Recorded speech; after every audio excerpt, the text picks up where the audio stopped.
अस्सलाम वालेकुम। की हाल है फुल्लां वालिओ? ठीक हो? अच्छा फुल्लां वालिओ, ਅਸੀਂ ਬਾਬੇ ਜੀਰਾਂ ਦੇ ਡੇਰੇ ਤੇ ਆ ਤੇ ਅੱਜ ਬਾਬੇ ਜੀਰਾਂ ਦੇ ਕੋਲ ਫਿਰ ਗਜ਼ਲ ਸੁਣਨੇ ਆ। ਚਲੋ ਬਾਬੇ ਜੀਰਾਂ ਦੀ ਗਜ਼ਲ ਸੁਣੀਏ ਤੇ ਫਿਰ ਤੁਸੀਂ ਸਾਨੂੰ ਕਮੈਂਟ ਦੇ ਵਿੱਚ ਦੱਸਣਾ ਹੈ ਗਜ਼ਲ ਤੁਹਾਨੂੰ ਕਿਵੇਂ ਦੀ ਲੱਗੀ ਹੈ।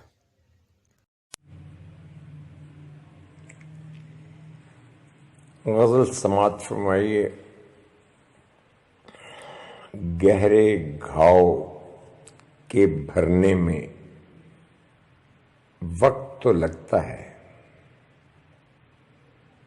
गहरे घाव के भरने में वक्त तो लगता है, टेढ़ी दुम सीधा करने में वक्त तो लगता है।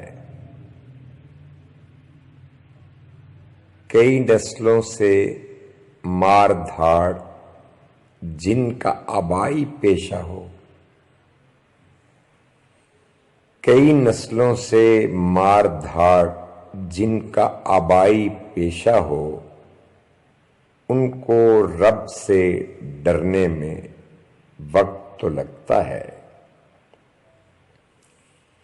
कई नस्लों से मार धाड़ जिनका आबाई पेशा हो, उनको रब से डरने में वक्त तो लगता है।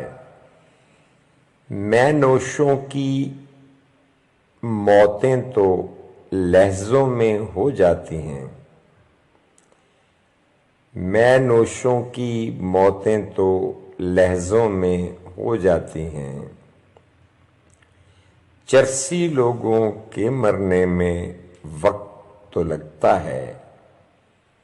मैं नोशों की मौतें तो लहजों में हो जाती हैं, चरसी लोगों के मरने में वक्त तो लगता है।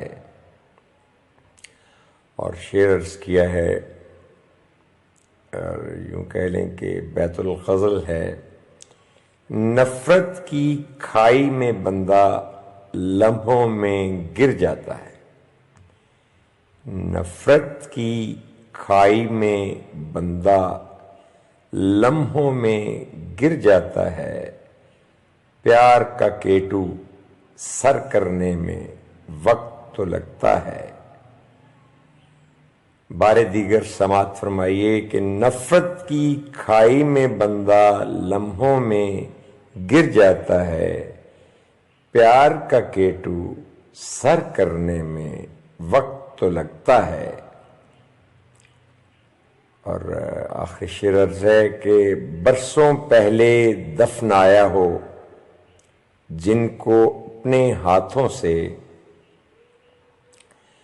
बरसों पहले दफनाया हो जिनको अपने हाथों से, वो मुर्दे जिंदा करने में वक्त तो लगता है, वो मुर्दे जिंदा करने में वक्त तो लगता है। और गहरे घाव के भरने में वक्त तो लगता है, टेढ़ी दुम सीधा करने में वक्त तो लगता है। थैंक यू वेरी मच जी। उम्मीद है आपको पसंद आएगी इंशाअल्लाह। बहुत शुक्रिया। Have a good time ahead. Urdu को फ़रोग़ दें, उर्दू की अशात और इसके इब्लाग को हद्दुल मक़दूर मुमकिन बनाएं। ये आपके मुल्क पाकिस्तान, हमारे वतन की कौमी ज़ुबान है। अल्लाह हाफ़िज़।